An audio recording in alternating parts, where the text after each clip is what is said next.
Саламатсыз ба Тоғжан апа? Сізге сүйектен осындай бұйым жасау идеясы ойыңызға қайдан келді? Амансың ба?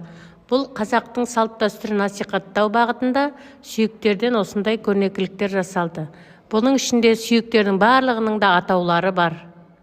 Бұны балалар, сәбилер біле жүрсін деп осындай көрнекілік жасалды. Бұл жұмысты қалай жасадыңыз? Біз бұл жұмысты ең бірінші сүйектерді алып, сойылған малдан, сосын оны етінен әбден тазартып, оны 24 сағат қайнатып, қайнатқаннан кейін әбден бірнеше күнге кептіріп алдық. Кептіріп алғаннан кейін, әбден кептеннен кейін оны лакпенен лактеп, жақсы етіп, сосын көрнекілікке жарға жабыстырып қондырдық.